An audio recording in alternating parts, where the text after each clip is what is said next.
Interestingly enough, the what I want to talk to you a little bit about today is this difference between interested and committed.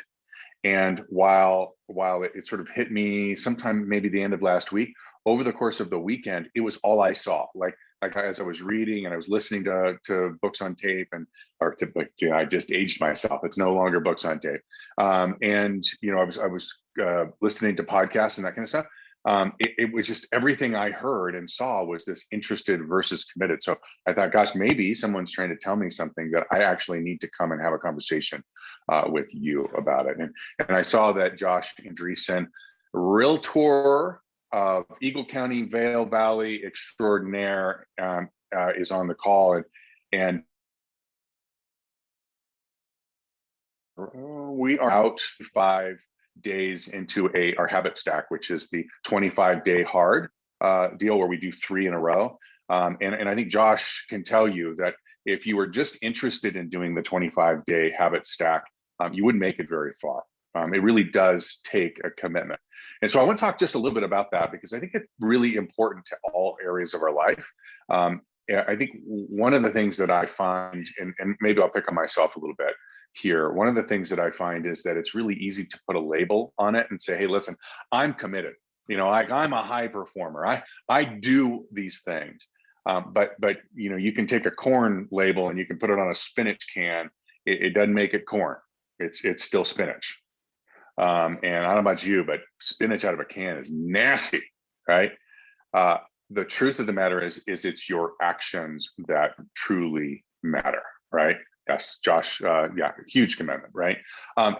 Here's the incredible thing. When you're interested in things versus committed to things, back up. If you're committed to things, that's when you see what Darren Hardy talks about.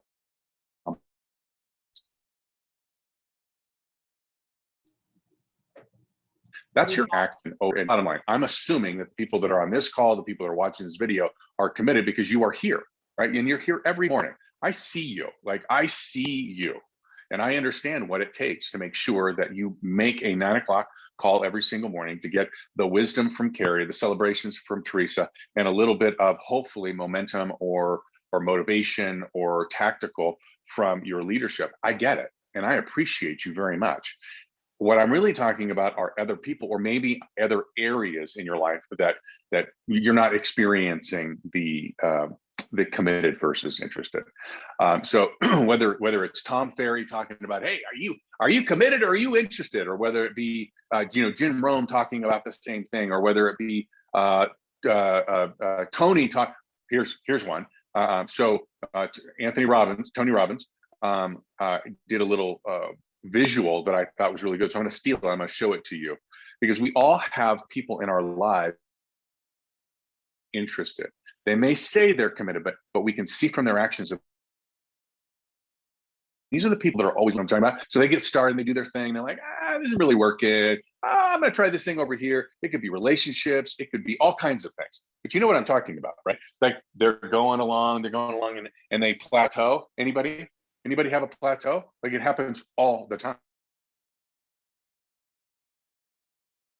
Emotional, physical, we all have these plateaus, right? And so also the people where they quit, okay? The people that are committed, they spend all kinds of time here, right? This is where they're seeking accountability from a friend. This is where they're seeking knowledge. This is where they're practicing. This is when they don't want to show up for the 9 o'clock call, they show up anyway. That's what these people are. And they keep doing it and they keep doing it and they keep doing it. Guess what? They go again, right? But inevitably you're going to have another plateau. And then they go and they go and they go. And I think it was Tom that was talking about, this is probably a year or two ago, about the J curve. And here's what it really gets hard. And we see this with sports athletes, especially like tennis players and golfers, because what they do is they say, hey, listen, I'm so committed to being number one, top 10, whatever their goal is, right? That they're willing to throw all of the things that they've been doing away so that they can do it differently and get a different result. Again, we hear it, I'll say it just differently, right? You can't continue to do the things you've always done. and expect to get a different result. And so what we see in the golf world, the tennis world especially, is they say, you know what, listen, I'm going to completely retool my swing. And what happens with those folks is they actually go down before they go back up, right? And it's called the J curve. Here's the thing, right? You've got to determine whether or not you are committed or interested. And I might even say, and I don't want to go down this rabbit hole with you all, but I might even say, make sure that you're surrounding yourself with other people who are committed, not just interested. Because I'll give you a little story. We went to Texas, and within about 48 hours, my wife was saying y'all. Okay.